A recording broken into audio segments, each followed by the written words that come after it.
It takes the average person 450 meters and 12 seconds to reach terminal velocity. The building that I was jumping off of was 500 meters tall, to be safe. About the height of the World Trade Center towers in New York, although it was a whole lot less sturdy than that. 12 seconds feels longer when there's nothing but the open air.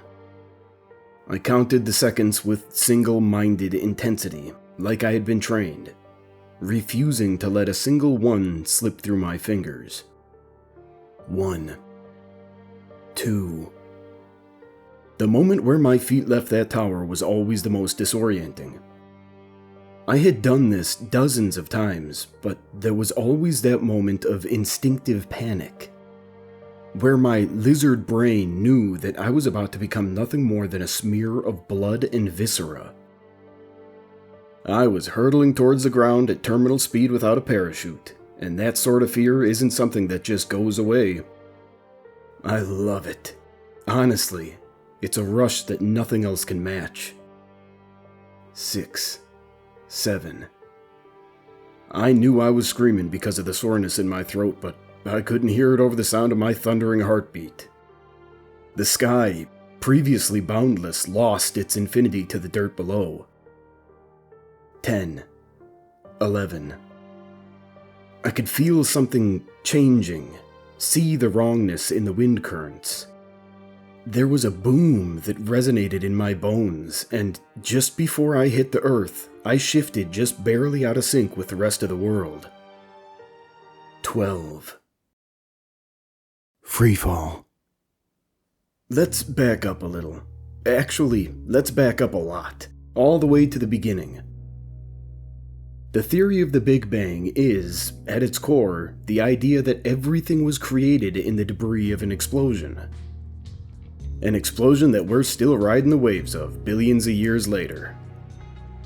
But the thing about explosions, especially cosmic ones, is that they can never quite be predicted. The nothingness that came before was ripped apart to create the building blocks of the world. With that came just a bit too much pressure. Rips formed, tiny in comparison to the vastness of space, like stretch marks across a hip. Our existence has always been fragile. Balanced as it is between the lethal cold above and the burning magma below, held in something as ephemeral as gravity, all of it contained between the blip of time that is a universe. Those terrors just make it possible for humans to topple the precarious stability and end up somewhere else. Somewhere that has never known the light of a star. One such terror is in the outback of Australia. It was only discovered because a skydiver with a faulty parachute. He disappeared into thin air and his friend caught it on camera, then somehow managed to make people take it seriously. There's probably more, somewhere in the world, but we haven't found them yet. Everything beyond the terrors, we call the shade. By we, I meant me and the rotating crew of scientists, engineers, and politicians that facilitate my trips into the terror. The worst part about the tower was always getting my gear to the top. There wasn't enough room up there for me to get into my suit, so I had to do it on the ground with the help of about a dozen techs. The suit itself was a combination between a spacesuit and an outfit meant for deep-sea diving, and it weighed 41 kilograms. It was one big piece, with no seams except for the hatch on the back that I stepped in through, to reduce the possibility for leaks. Where I was going, the air was not only toxic, nor just passively deadly, it was going to be actively attacking me. Once the techs had sealed me in and done their checks, I had to lug myself and the suit into the elevator and wait the small eternity it took for the rickety thing to haul itself up the tower. It was made as quickly and safely as possible, but building codes had long since been disregarded. As I got higher and higher up, I could feel the building swaying and hear the tortured groaning of the elevator cables. My muscles were burning from the strain of holding up the suit by the time the doors dinged open. When I got to the top, they hooked me up to a tether and directed me to stand at the edge of the roof. The tether took up most of the room because of how long it was, evenly stacked and coiled up carefully. I was handed a mouse in a small sealed container and was told to attach the container to the belt around my waist. The mouse probably only had about an hour or so worth of air, but that didn't matter much. In all likelihood, it wouldn't survive long enough to suffocate. The lab coats were bustling around with a fervor born of having cool science things to do. They cooed over their shiny machines and only spoke to me when they had to, using the radio in my suit because I couldn't hear anything through the thick fabric of it. They did their best to stay away from me.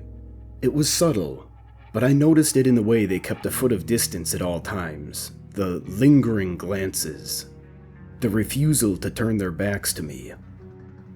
I was the crazy bastard that had willingly gone into the shade dozens of times, and then actually came back. They were scared of me. We had only found one tear, but the mathematicians and astronomers were almost certain that there are more somewhere. They thought that others might not be located on Earth. They might not even be near Earth, but they did probably exist. The Rips, or at least the one that I went through, weren't very cooperative with human science. They didn't exist, according to every instrument that got pointed at them. And the only way to access them was inconvenient at best. The thing coming in had to be falling at terminal velocity. It had to be fairly small, and there couldn't be a way to stop the fall. If any of those conditions weren't met, the portal just wouldn't open. You would fall straight through the empty air and splatter to pieces on the rocks below. The most interesting part, to the scientists, was that the Rip somehow knew if someone had a way to stop their fall. We weren't sure, initially, why the tether didn't prevent me from going into the shade. But the current working hypothesis is that since the cord isn't strong enough to hold me up or catch me, it doesn't count. It had been tested over and over with dozens of different types of equipment. Gliders, jetpacks, bungee cords, even Spider-Man type web shooters. Every time, the tear stayed stubbornly closed, so there seemed to be no way onward. They couldn't exactly throw someone off the building with no way to catch them. At that time, I was working as an intern to the actual scientists, and I very much wanted to jump off that building. I'd always been an adrenaline junkie. I didn't have much to live for anyways, and it sounded like fun. So when the scientists had all gone home for the night, I had grabbed one of the hazard suits, some rope and gear, and a buddy who is just as lacking in common sense as me. At that point, we were drunk as hell, and even when confronted with the long drop down, I was still absolutely ready. My buddy took more convincing, but eventually he came around too. Helped along with a couple more beers. We rigged up an amateur pulley system, tied the rope around my chest and the loops of the hazard suit, and then I jumped before I could think any better of it. 12 seconds. That's long enough to realize your stupidity, and almost long enough to regret it. My body was being pulled apart like taffy. My organs were shattering under the weight of infinite dimensions. And then I was in the shade. It's impossible to describe exactly what it's like there. It was the endlessness of the deep ocean, evident in the horizon line between sky and sea. Or maybe the place where lost socks go. Or the thousands of quilt squares piled around Grandma's house that she said she'd get to later. Or the way midnight coffee just tastes different than morning coffee. It was like nothing I'd ever known before. I was addicted from the very first glimpse. I only caught a peek of it that time before my buddy saw me blink out of existence, panicked, and pulled the rope as hard as he could, slinging me back into the real world, where I fell onto the ground, slowed by the strange physics of the shade. He reported it later as somewhat like an optical illusion. He didn't close his eyes, he didn't look away, but I went fuzzy and then I was gone so seamlessly that he didn't realize what happened for several seconds. At that point, the tower didn't have cameras. The only interesting thing about the building was its proximity to a phenomenon that couldn't even be accessed yet, and security was assessed to be a waste of money. So I had the option to say nothing, and in all likelihood I would never be found out. But I wanted to go back in, and even in the short moment that I'd spent there, I could feel the air eating away at my protective outfit. Afterwards, I'd seen the marks where the fabric had decayed. I knew that I'd need money and resources if I wanted to go back in. I told the head scientist what I had discovered, and after a good 2 hours of yelling, it was agreed that I would be the one to go back into the shade. Frankly, I think I was the only person who wanted the job. I could hear a person talking to me over the radio in my suit as soon as I fell through, but I couldn't respond. The first couple moments are always disorienting, and I was too busy trying to remember my own sentience to parse the fast stream of words being thrown at me.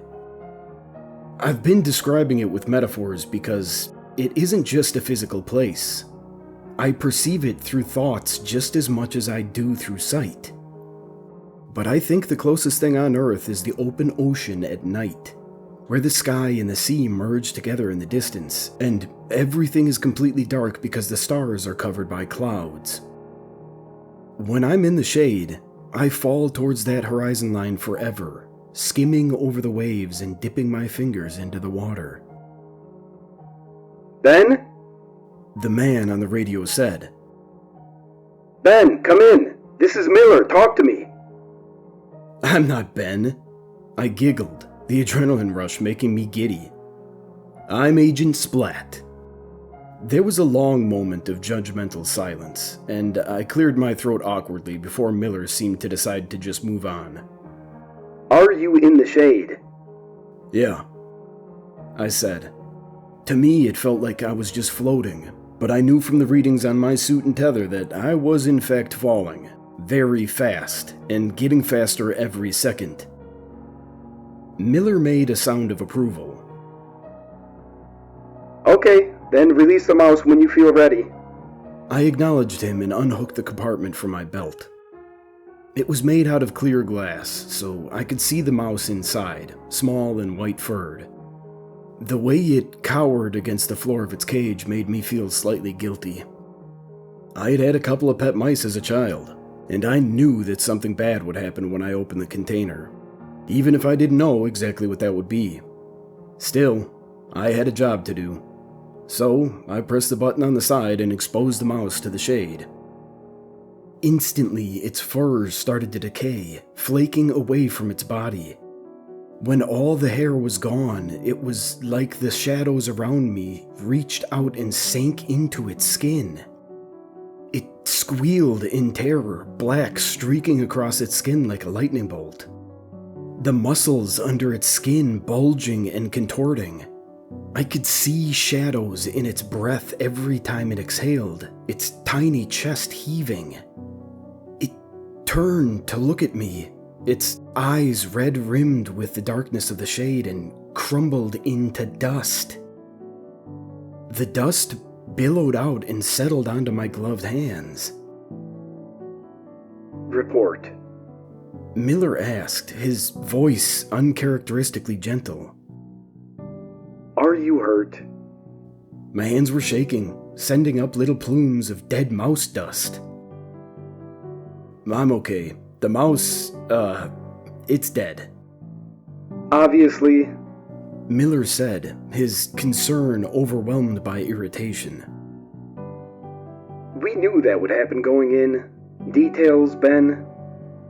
Right. I took a deep breath, which wasn't very grounding, considering the canned air I was breathing. It sort of twisted, like its skin was the wrong shape for its organs, and then it dissolved. Miller said something else, but I didn't hear it because I was staring at the black powder that used to be a mouse. I had thought it was just on top of my suit, but now that I looked at it, it seemed to be embedded in it. No, not embedded, I realized. It was actually abrading the cloth, insinuating itself in the fibers, and it was still moving, still trying to get to my skin. "Pull me out," I said, shaking my arms wildly because I couldn't think of anything else to do. "Get me out of here now!" To his credit, Miller didn't ask questions, he just acted. Like in space or the sea, it's easier to move things in the shade. The tether, which would have snapped on Earth, was more than sufficient to pull me back up. The process of leaving is very different from going in.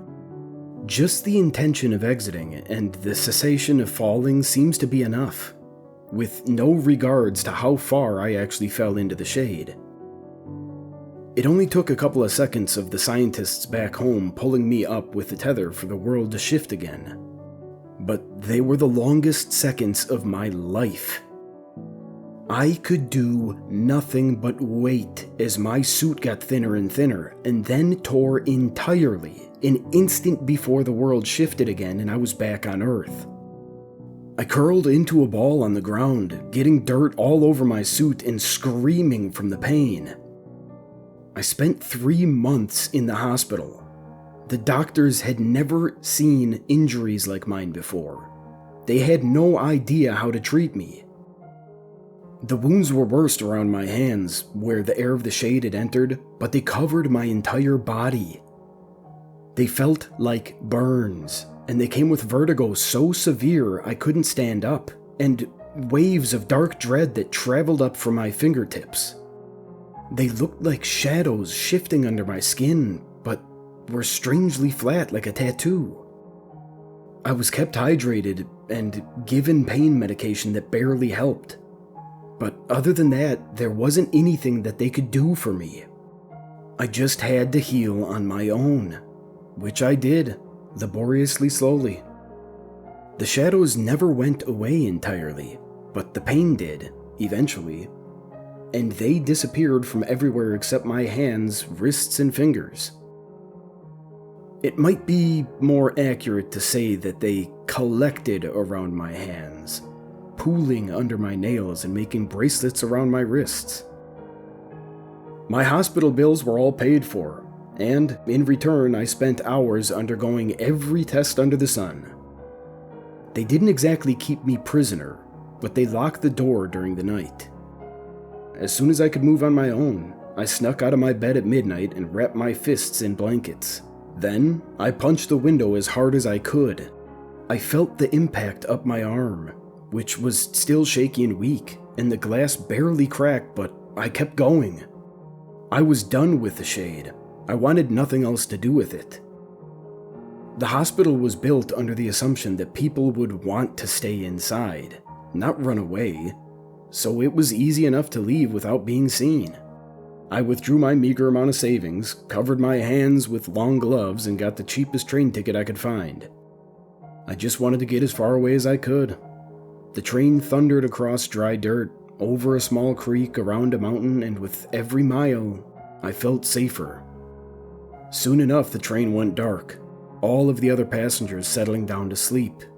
I couldn't sleep, seized by the fear that if I closed my eyes, I'd end up right back at that tower, staring over the edge and deciding to jump. My palms itched in my gloves, irritated by the coarse material. Looking out the train window, at the endless flat landscape that flew by almost as fast as I saw it, I could imagine I was looking out at the shade. As I thought that, I felt my fingers beginning to burn, a pale imitation of the way they'd felt on the day that the shade got into me. I rubbed my palms together and did my best to ignore it. But the burning kept getting worse and worse, creeping past my wrists towards my elbows. After a quick look around to make sure that the other passengers were asleep, I finally gave in and peeled off my gloves. The shadows under my skin were swirling, more active than they'd been in weeks. Then they actively pulled up off of me, becoming smoky, three-dimensional tendrils instead of just laying flat. I tried to push them back in by flattening them against my thigh, but they just spread out into a halo around my hand, then popped right back up again when I moved it. They twisted around each other, forming a vaguely circular shape right above my hand. I felt that vertigo that had haunted me during my recovery, and then, with a pop, a mouse appeared in the center of my palm. Shrieking, I threw it across the room, and I swear it sent a look of utter betrayal an instant before it phased out of existence again. By the time people started looking over me to figure out why I was screaming, the shadows were back to their usual state on my skin. Someone asked if I was okay. I nodded vaguely in their direction and huddled further down in my seat, wrapping my arms around myself. I was hoping that if I just got far enough away, it would all stop. When that train ended, I got on a bus, then another train, eventually ending up in Brisbane. I got the first room for the night that I could, and I decided that I was just going to hide in the bed until the world stopped trying to kill me. When I woke up, the mouse was on the pillow next to me fast asleep, and my shadows were retreating into my skin. Its fur was standing straight up like it had been shocked with static electricity, and it was covered in the same shadows that I was. I've always been told that my curiosity is going to get me killed one day. I poked the mouse with my finger. It, predictably, bit me. "Ah, fuck you," I said, cradling my injury to my chest. The mouse closed its eyes and went back to sleep. The damn thing was still unfairly cute. "I guess you're gonna need a name if you're gonna keep showing up." The mouse didn't offer an opinion. After an extremely awkward glance, I discovered that she was a female. "How about Nibbles? You certainly like to bite." After watching Nibbles for long enough that I was sure she wasn't going to do anything interesting, I got up to take a shower. There wasn't anything else to do. When I came out of the bathroom, Nibbles was gone again. She kept showing up throughout the next few days. I spent them trying my best not to think too hard and get stuck in fear, and honestly, I started to look forward to her visits. She was a vicious little thing, but she was also fluffy and warm, and she made me feel less alone. Her favorite spot to nap was on my shoulder, cuddled up against my neck. She stayed longer each time, and the portal that formed with her arrival got bigger. I had fled away from the Rip because I thought that if I left, I could just go back to a normal life. Obviously, that wasn't happening, and so on the 8th day since Nibbles started appearing, I bought a burner phone and called Miller. It rang once, twice, 3 times. Just as I was starting to think he wouldn't pick up, I heard the buzz of the line connecting. "This is Andrew Miller. Speak." I sighed, long and silent. "Hey, Miller. It's Ben. There's some stuff going on that I think y'all would be interested in." "Where are you? I'm going to send a plane." Brisbane. I was cringing away from the phone, like I was about to be called to the principal's office. "How did you... Never mind, just go to the airport. I'll text you instructions." He said. I wasn't ready to give up that easily. I think you forgot the magic word. "Pretty please with a cherry on top." He said, deadpan. I laughed and hung up on him. The plane, when it arrived, was tiny and slightly rusted, with only enough room for me, Miller, and the pilot. And by that I mean just me and Miller, because Miller was the pilot. He gave me headphones so that I could hear him through the ambient noise that such small airplanes always came with, and then proceeded to not talk to me for the whole flight. Nibbles appeared 30 minutes into the flight. I was used to the whole routine by now, but Miller was so shocked he almost crashed. the fuck is that? He asked. I scooped her up in my arms. She's Nibbles. That does not answer my question. I rolled my eyes, which he didn't see because he was focused on flying the plane. The mouse that you had me release in the shade, she's been visiting me. Miller glanced over and his eyes widened. Does that usually happen? The shadows weren't going back into my skin like normal. Instead, they got bigger, twining around my arms. They brushed over my seat and the control panel in front of me, devouring everything they touched. "Land the plane," I said. "Now!" He banked, hard, sending me rattling against the wall, and sent us towards the ground at full speed. My seatbelt dissolved, and something important must have been destroyed because the plane started shaking. The door next to me, protecting me from the open air, was disappearing as I watched. Almost there. Miller murmured. The ground came into view. On a particularly hard jolt, the door finally fell away, and I went with it. I caught a glimpse of Miller reaching out for me, panic in his eyes, and then the only thing I could see was the sky. Free fall. 12 seconds. So much time to think, but my mind was empty. I closed my eyes before I could hit the ground. The shade opened around me and crawled into my pores. I waited to die. I expected to die. Or at the very least experience the same burning pain. But a moment passed. Then another. And when I finally peeled open my eyes, I was still alive, hurtling through the shade with no tether. I got thirsty, then hungry, but never to the point of pain or death. I got lost in the falling. When the first images came, I thought it was a mirage, but then it happened again. They were just flashes, snapshots of other worlds.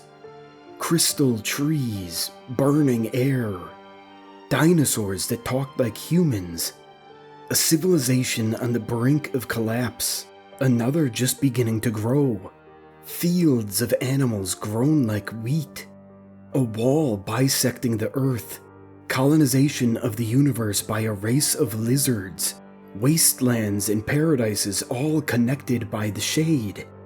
I was crying, sobbing with my eyes wide open. Just when I thought I couldn't take any more, it ended. I landed at the foot of the tower, unharmed. I don't think this is where it ends, though. Or at least it doesn't have to end here. Nibbles just appeared, and this time the portal that she came through isn't closing, and it's bigger than ever. Big enough that I could fit through, if I crouched. I've always been filled with wanderlust, always been a bit of an adrenaline junkie. It's what drove me to jump off the tower in the first place. My mom called it suicidal curiosity and lack of regard for my own fool self. But the shade chose me for some reason. And after I finish writing this, I'm going to walk through that portal. And then, I guess I'll see how far I can fall.